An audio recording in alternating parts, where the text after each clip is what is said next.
mês de agosto sempre se destaca para todos nós, especialmente na Igreja Presbiteriana do Brasil, como sendo, de fato, um mês missionário. Nós comemoramos a ocasião em que o presbiterianismo chega em nosso país. Muitas das igrejas foram organizadas neste período também. Nós temos igrejas com o nome Igreja Presbiteriana 12 de agosto, até em função da lembrança desta ocasião. Nós nos envolvemos, as nossas agências missionárias, sejam a Junta de Missões Nacionais, APMT e outros órgãos missionários, também se mobilizam de uma forma especial nesse mês. Mas uma coisa que nós sempre precisamos ter em mente, que a obra missionária não pode ser uma agenda da igreja. Porque a partir do instante em que nós começamos a determinar que se torne uma agenda, nós definimos o momento em que ela começa e o momento em que ela termina. Ao passo que, quando Jesus nos traz a lembrança daquilo que ele conversava com os seus discípulos, ele aponta para todos eles e dá a eles um comissionamento para que durante o curso da história de cada um deles, o evangelho fosse então pregado. Quando nós encontramos ali no final do ministério de Jesus, e o título que o tradutor coloca, ele diz assim, a grande comissão. E nesta grande comissão, a primeira coisa que nos vem à mente é formar um grupo de pessoas, porque a comissão é feita com um grupo de pessoas. Mas seria muito melhor a tradução sendo o grande comissionamento. Qual é a atividade designada para, então, os seus discípulos?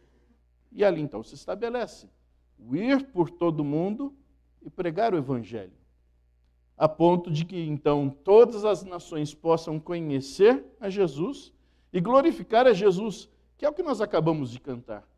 O que nós queremos é que todos os povos digam que digno é o Cordeiro, não apenas uma recitação de palavras, mas por uma compreensão do coração, que nós precisamos dignificar aquele que veio, então, e morre por todos nós, entrega-se por todos nós, é o nosso Redentor e o nosso Salvador. Mas por que é que as gerações que vão se sucedendo acabam esfriando neste processo deste vigor missionário? Vamos pensar na história daqueles que então organizaram a Igreja Presbiteriana de Indaiatuba, ou pensar na Igreja Presbiteriana de Campinas. Desde 1870, o trabalho está aqui por esta região. Então houve um certo vigor missionário que então outras gerações que vinham na sequência precisavam manter em seus corações isso, para que então um livro missionário não fosse encerrado com a nossa geração, mas um novo capítulo se tornasse então aberto para contar uma nova história, para que outras gerações futuras olhassem para trás para dizer, bem, no ano de 2023, irmãos fiéis cumpriram com o grande comissionamento, fizeram com que o Evangelho chegasse em nossas casas, em nossas famílias, e hoje nós vemos pessoas convertidas a partir do vigor missionário de todos eles. Então, quando nós pensamos, bem, onde é que estão os missionários? Quem são os missionários? E não adianta apenas nós olharmos para o quadro daqueles nossos irmãos valorosos que estão em campos diferentes, campos distantes. Mas quando nós pensamos onde é que estão os missionários, nós precisamos olhar para quem está ao nosso lado. À direita, à esquerda, para frente, para trás. E nós então precisamos estabelecer uma ordem, trazer à ordem aquilo que Jesus então dizia quando ele organiza o seu grupo de missionários e diz para eles, vocês fazem parte dos discípulos do BOP. E o discípulo do BOP diz o quê? Missão dada, missão cumprida. Quando nós fomos chamados por Jesus para fazer parte desse grupo de discípulos, escolhidos, apontados, eleitos, não era apenas para que nós tivéssemos as regalias da vida religiosa, mas o comprometimento com aquilo que então o Senhor da obra estabelece para todos nós. Se nós pensarmos nessa questão das gerações, certamente aqueles que são mais antigos vão dizer, bem, se na minha geração está complicado, imagina dos meus filhos, dos meus netos. Mas chegou a nossa geração E nós pensamos a mesma coisa. Se para a nossa geração está complicado, imagina para os nossos filhos, para os nossos netos. Quando a geração dos netos chegar à fase adulta, eles vão dizer o quê? Simplesmente repetir essa mesma expressão. Se para a nossa geração está complicado, imagina para os nossos filhos, para os nossos netos. Nós temos um problema de ficar repetindo frases antigas, né? Nós somos muito repetentes nestas expressões. E o que é que nós fazemos, de fato, para que isso, então, se torne modificado? Qual é a nossa participação para que essa estrutura seja modificada? Nós encontramos exemplos bíblicos que demonstram exatamente essa situação. Vamos pensar na fidelidade a Deus que tinha o seu filho Davi. Com certeza, ele passou os ensinos para Salomão. Durante um bom tempo, mantém aqueles princípios, mas depois de um tempo se desgarra. Bem, a outra geração seguinte, Roboão, pior ainda, porque no reinado de Roboão, o reino se divide. Então, à medida que as gerações foram chegando, foram se afastando de Deus. Então, era necessário que alguma coisa fosse feita pelo próprio Deus, como se fosse um chacoalhão na nação, para que então voltassem todos à fé, à fidelidade. É diferente do nosso tempo? Não. Quantas pessoas são movidas de acampamento em acampamento? Chega no acampamento, se espiritualiza, só que depois passa. Era necessário ter um acampamento a cada final de semana para manter a espiritualidade. Ou vai para um congresso, nossa, nesse congresso aqui Deus falou ao meu coração, mas parece que Deus também termina o congresso, para de falar, porque depois vai haver um esfriamento da fé. O que é necessário para manter o nosso coração aquecido, o nosso coração ardendo com paixão por aquilo que então nós fomos então um dia resgatados e precisamos, na nossa função missionária, transferir aos outros. Dentro dos nossos hinos, nosso cenário, há um que nós podemos pensar sobre isso, é o hino 308. Se você tiver o seu cenário, acompanhe. Mas se não tiver, ouça a letra. Porque ele fala a respeito desses tempos difíceis, dos temporais da vida. Só que a expressão que o escritor, o poeta, traz é nas tormentas desta vida. Perto está o quê? A perdição. Aos incautos, aos descuidados, são os navegantes. Quem trará salvação? Muitos dos hinos que nós temos, eles são escritos dentro de um contexto em que a coisa mais perigosa em termos de meios de transporte era a viagem numa embarcação. E passavam os temporais, os ventos agitados, a escuridão do mar. E aí o que haveria de acontecer? Como é que haveriam de sobreviver? Uma das expressões que nós encontramos nas Escrituras, em Apocalipse, fala assim que já não haverá mais o mar. Nós não precisamos entender isso literalmente. Olha, então no céu não tem mais praia, a gente não vai poder aproveitar de uma praia. Mas a ideia do mar era uma ideia que também implicava numa separação em que as pessoas, à medida que saíam para suas viagens, a gente não sabe mais se vai encontrar novamente. A viagem é longa demais, de repente ele vai e não volta. Hoje em dia nós temos os nossos celulares e se um filho sai de casa com 10 minutos, a mãe já está ligando para saber onde é que está. Imagina. Ela fez, mas foi tão sentido que 10 minutos, 8 agora, né? Mudou. Mas a ideia de que, olha, não vai mais ter o espaço que nos separa e faz com que a gente perca a noção de onde estão os nossos queridos, onde é que estão as pessoas que nós amamos. Então essa ideia era uma ideia terrível de se pensar, bem, o que vai ser destas pessoas? Bom, numa linguagem bíblica, para os salvos também se aplicava a mesma ideia desse terror, dessa preocupação. O escritor do hino, ele fala assim, bem, nós não estamos pensando apenas no mar físico, com água, mas é a respeito dessas tormentas da vida. E as pessoas estão perdidas por aí. Na segunda estrofe ele diz, brilha sempre em graça imensa o rico amor do eterno Deus. Cumpre a quem? Cumpre a nós mostrar o rumo do caminho para os céus. Nuvens de paixão mundana não os deixam ver o sol. Ó, mostremos o perigo com as luzes do farol. Aos errantes, insensatos, guia ao porto divinal. Em Jesus há vero abrigo do furor deste temporal. A noite eterna se aproxima, tenebrosa em seu horror. E aí então é cantado para nós mesmos. Clama, avisa os infelizes, insta-os para o Salvador. E aí o coro é o que mais se repete neste hino, porque então vai dizer: resplandeçam nossas luzes através do escuro mar, pois nas trevas do pecado almas podem naufragar. Esse é o nosso papel. É a nossa ação missionária. É a história que nós estamos continuando aqui. E agora, volte para o texto bíblico que nós lemos. Porque Paulo está mostrando aos crentes filipenses, a primeira igreja organizada no Ocidente, no continente europeu.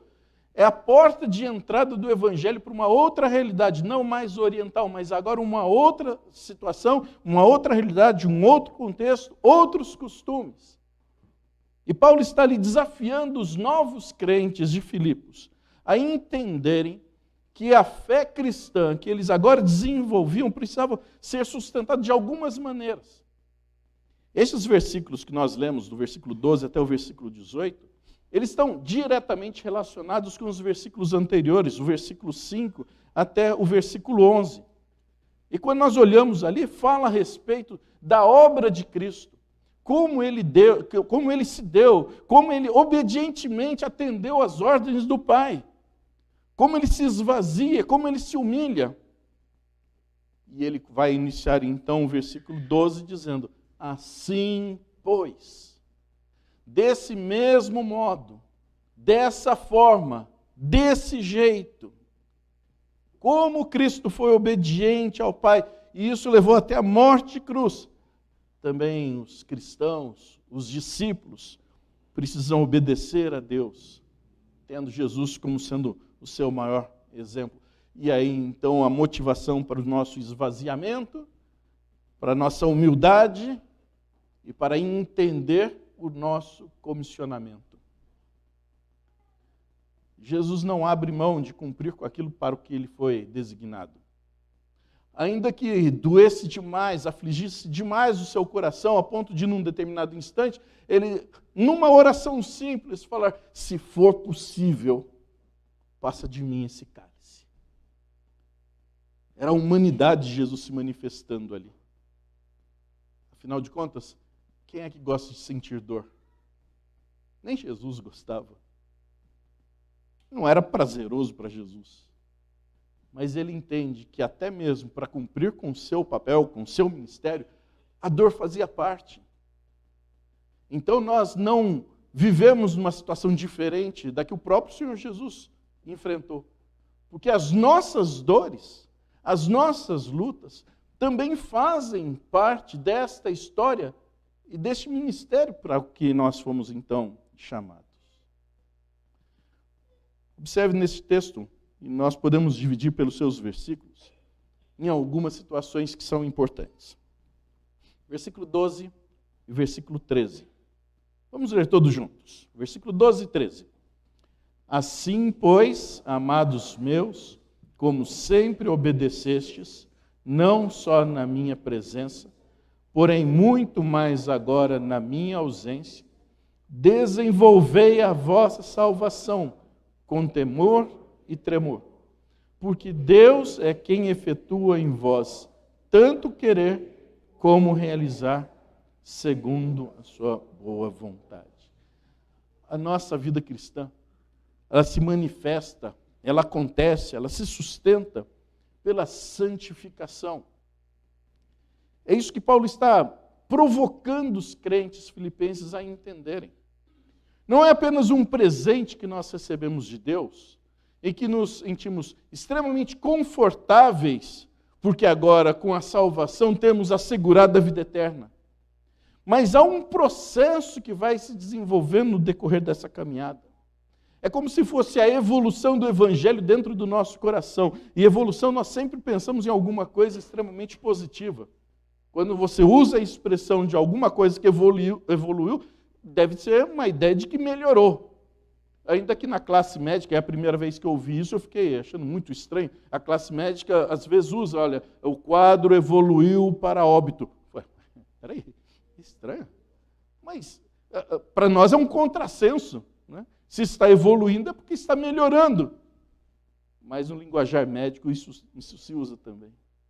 Paulo está dizendo, a nossa vida cristã, ela se sustenta à base de santificação, ela evolui, faz com que o evangelho faça crescer. E ele ainda menciona, enquanto eu estava com vocês, eu percebia isso. Mas eu quero que façam também quando eu estou ausente. E talvez seja um exercício particular, um exercício individual, que muitos de nós temos dificuldade. Lembre aí do tempo em que você era estudante, né? Que às vezes só ia realmente estudar quando a mãe mandava. Ficava atento à lição quando o professor estava perto da sua carteira. Mas nós crescemos, evoluímos. Todos se tornaram profissionais nas suas áreas. E quantas vezes, quando o chefe, o superior está por perto, eu faço de uma forma dedicada. Mas se não está, sou meio relaxado. Eu preciso confessar um pecado. No tempo de colégio, a gente fazia educação física, eram quase 50 garotos. Né? E era um só professor que ficava ali, colocava todo mundo para fazer polichinelo, flexão, e ele ficava andando feito um sargento na frente da tropa, ia para lá e voltava. Então ele começava a contagem 1, 2, e era sempre 50. Não sei porque ele era invocado com o número 50, então todo exercício era 50. Então, à medida que ele andava, assim, o grupo que estava aqui, todo mundo fazendo, ele ia andando, a turma de lá começava a parar, né? Só ficava contando. Né? Quando ele virava as costas, todo mundo voltava a fazer direitinho. Né? Eu espero não ser penalizado por essa falta quando chegar lá no céu e ter que fazer os exercícios que eu deixei de fazer nesse tempo. Mas é mais ou menos assim que Paulo está dizendo. Somente funcionamos quando alguém está sobre nós, olhando, percebendo, observando o nosso trabalho. Se nas coisas materiais, nas coisas que implicam em dinheiro, nós precisamos agir assim, quanto mais naquilo que envolve a fé cristã. Será que o pastor tem que ir na casa de todo mundo dia a dia para perguntar, você está lendo a Bíblia, está orando, tem tido a sua vida devocional com o Senhor, tem evangelizado, tem desenvolvido o seu ministério? Paulo está feliz com os irmãos ali de Filipos, porque ele diz, olha, eu estava presente e ouvia, mas eu quero saber também que na minha ausência os irmãos continuam fazendo isso. Desenvolver dá uma ideia de pegar alguma coisa e levar isso até o fim. Assumir uma responsabilidade e encaminhar até o final. É como o que ele diz no capítulo 3, no versículo 14, a mesma ideia, quando ele fala assim, eu prossigo para o alvo. Não desistir dessa caminhada, não. O autor aos Hebreus usa uma outra expressão, corramos com perseverança, sem parada, sem encontrar motivos que nos desanimem nessa caminhada. E ele então fala, vamos desenvolver a nossa salvação com temor e tremor. Por isso que comumente nós dizemos, nós estamos sendo salvos. Já fomos salvos, vamos ser salvos, estamos sendo. Mas quando nós olhamos essas expressões, quando nós falamos assim, nós fomos salvos, ou seja, a salvação no passado, nós damos o nome de justificação. Nós estamos sendo salvos, essa salvação no tempo presente nós chamamos de santificação. E nós seremos salvos, o nome que nós damos para isso é glorificação, a salvação no futuro. Então nós estamos neste processo, nós caminhamos neste processo. E o fato de termos recebido a graça da salvação nos empurra ao mundo, nos empurra às pessoas, nos empurra a sermos e agirmos missionariamente onde nós estivermos.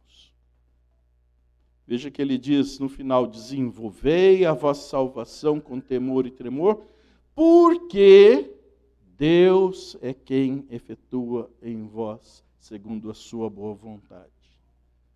Veja que é uma ação de Deus. E até mesmo isso, de buscar a Deus. Começa nele primeiro. É assim que João diz, né? Nós o amamos porque ele nos amou primeiro.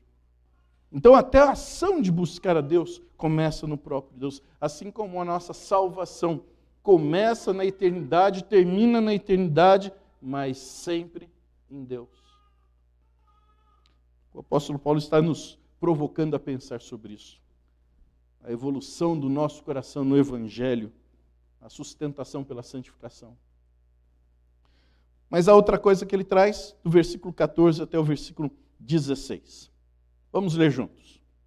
Fazei tudo sem murmurações nem contendas, para que vos torneis irrepreensíveis e sinceros, filhos de Deus inculpáveis, no meio de uma geração pervertida e corrupta, na qual resplandeceis como luzeiros no mundo, preservando a palavra da vida, para que no dia de Cristo eu me glorie de que não corri em vão e nem me esforcei inutilmente.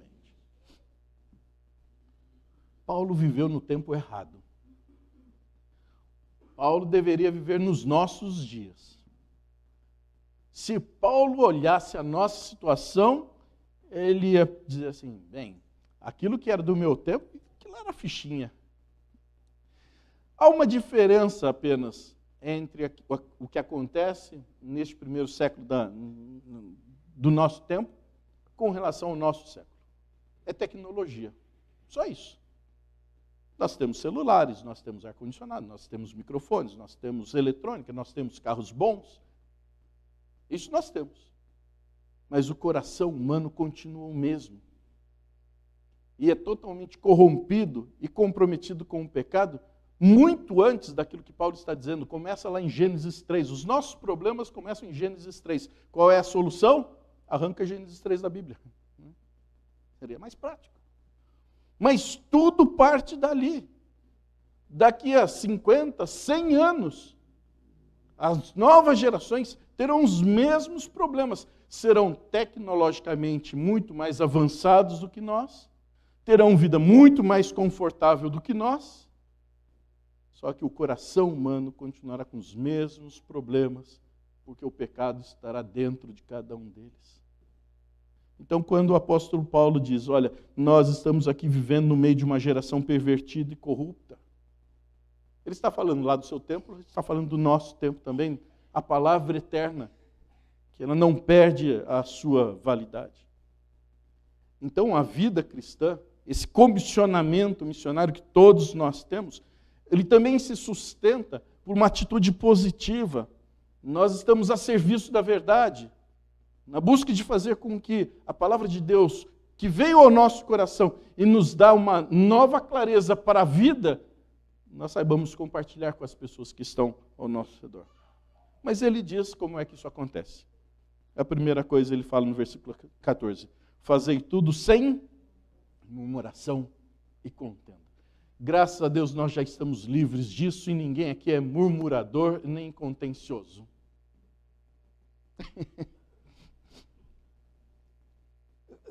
Por isso que eu falo, se Paulo sentasse e falasse assim, você está falando do meu tempo. Eu falo, não, Paulo, é a mesma coisa, é a mesma coisa. Nós vivemos num tempo de pessoas murmuradoras, contenciosas, e nós fazemos parte desse grupo. Nós fazemos assim. E o murmurador não é apenas aquele que fica reclamando baixinho, resmungando, falando mal dos outros, de tudo. É também aquele que, na sua expressão, na sua palavra, está querendo dizer, olha, Deus, a minha satisfação não está no Senhor. Eu não estou gostando da vida, eu estava querendo fazer um plano diferente, não veio do jeito que eu quero, então vou reclamar de tudo mesmo. Quando nós aprendemos a descansar em Deus, quando nós aprendemos a depender de Deus, nós aprendemos a ser não murmuradores. Porque a gente vai então entender o que tantas vezes nós cantamos. A minha vida está nas mãos do meu Jesus que vive está. A gente não cantou isso tantas vezes? Parece que foi o cântico da pandemia, né? O cântico da Covid, vamos cantar esse. Só que há uma distância grande, às vezes, daquilo que nós cantamos, daquilo que a gente, de fato, vive pela fé. E uma pessoa que vive murmurando, está querendo demonstrar, fala assim, não, a minha satisfação não está nas coisas que Deus me dá. A murmuração revela isso. E Paulo está dizendo àqueles irmãos, parem de murmurar. Olhem para o Senhor, vejam aquilo que Ele tem dado, como é que Ele tem atendido tudo. Isso vai nos tornar diferentes do mundo comum. Isso vai nos dar uma condição de sermos irrepreensíveis. Nós seremos sinceros. E ele então diz, filhos de Deus inculpáveis no meio dessa geração comprometida com o mal. E aí, então ele termina esse versículo dizendo, por que é que esse mundo mal precisa da presença dos filhos de Deus? Por que é que esse mundo mal precisa então entender o aspecto missionário da missão dada aos filhos de Deus? Porque nele nós nos tornamos luzeiros do mundo. Que é aquela letra do hino. Nós precisamos agir como luzeiros do mundo. Quando você entra num quarto bem escuro, um palitinho de fósforo já resolve o seu problema. Você não precisa de um holofote dentro de um quarto escuro. Você não precisa de um painel de LED num quarto escuro. Se você tiver um palito de fósforo, já é o suficiente para você localizar o seu caminho. Quando acaba a energia em casa, você que conhece os móveis, sabe onde é que eles estão dispostos, acabou a energia, sai chutando tudo, né? E você mesmo que pôs. E vai querer colocar a culpa em alguém. Quem é que pôs essa cadeira nesse lugar? Foi você. Os móveis são seus. Mas faltou energia. Tira de todos nós a orientação. Tira o equilíbrio. Um palito de fósforo resolve. E Deus está dizendo para todos nós, eu preciso que estes palitos de fósforo estejam agindo no mundo. Porque o mundo está totalmente comprometido com o pecado, com o mal, com as trevas, com a escuridão. E onde nós estivermos, nós somos um palito de fósforo para iluminar como luzeiro o mundo. Amanhã de manhã, quando você sair para o seu trabalho, para a escola, passa lá na cozinha, pega um palito de fósforo e leva junto com você. Coloca na sua mesa e durante todo o seu dia de trabalho, de estudo, vai olhando para ele. Porque daí você vai se lembrar por que é que Deus o colocou naquele ambiente, por que é que Deus colocou junto daquelas pessoas, para servir como luzeiro do mundo onde você está. O apóstolo Pedro, concordando com Paulo, ele, na primeira epístola, no capítulo 2, ele fala assim, olha, tome cuidado e mantenha exemplar o vosso procedimento. É isso que as pessoas ao nosso redor estão precisando. De gente igual, tem bastante. Que pensa da mesma forma, tem bastante. Que está comprometido com o mal, com o pecado, tem bastante. Mas o que o mundo não percebe e tem necessidade é desses palitos de fósforo que precisam agir onde foram colocados. A terceira e última parte do texto, versículos 17 e 18. Vamos ler juntos. Entretanto, mesmo que seja eu oferecido por libação sobre o sacrifício e serviço da vossa fé, alegro-me e com todos vós me congratulo. Assim vós também, pela mesma razão, alegrai-vos e congratulai-vos comigo.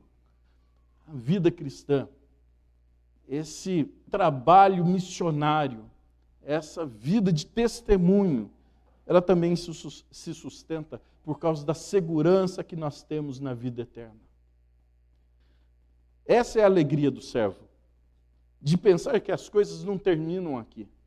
Não há um ponto final na nossa história, é um ponto e vírgula. Porque é uma continuação disso na eternidade. A gente ainda não sabe como é que vai funcionar. A gente tem alguns lampejos pelos versículos bíblicos. A gente fica imaginando, e de repente quando alguém fala assim, como é que vai ser lá? A gente normalmente faz uma foto de todo mundo como está. Chega lá no céu, está procurando a pessoa do jeito que é. Mas o que é ter um aspecto glorificado?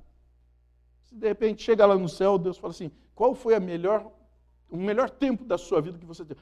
Com 20 anos. Aí, tchum, você fica lá com a cara de 20 anos. Né?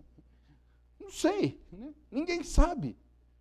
Mas a esperança da vida eterna, esta segurança da vida eterna, torna os nossos dias muito mais leves, porque a gente está olhando num objetivo muito maior do que a realidade do tempo presente.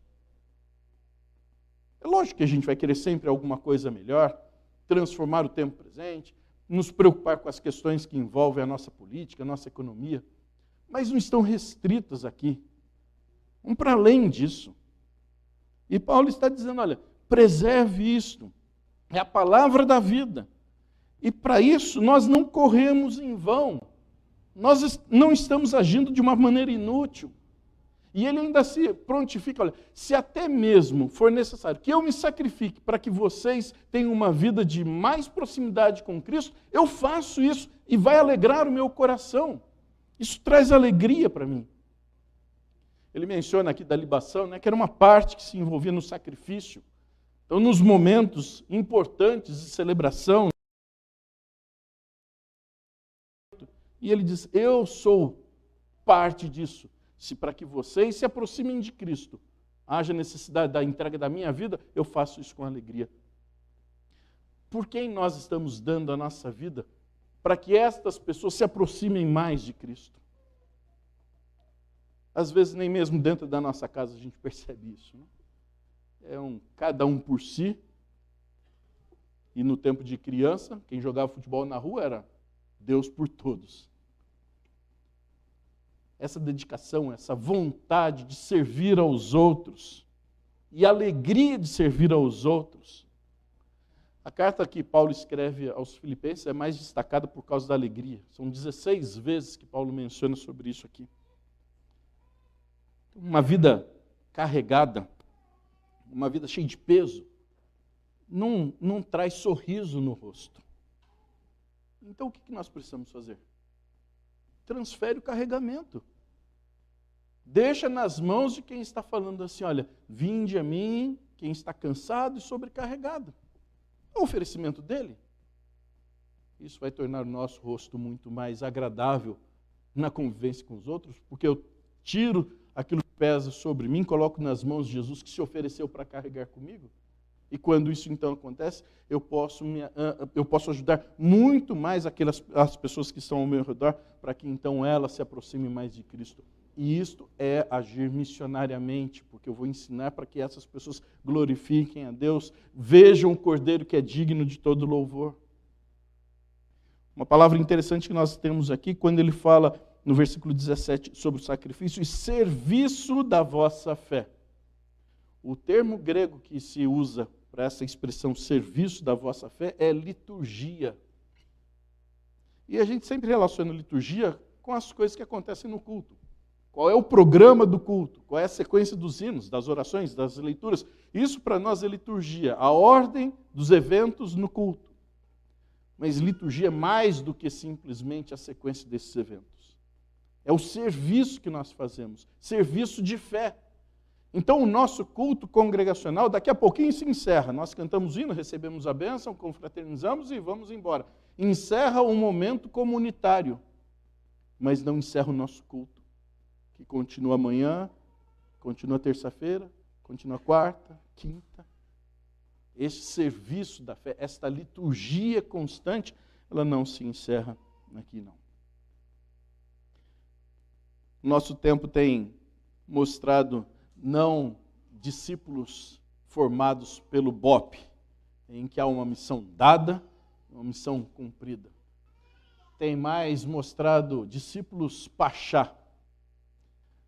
Pachá era uma figura do antigo Império Otomano, depois se tornaram os turcos, e era uma função muito importante, porque vivia do ócio e do luxo.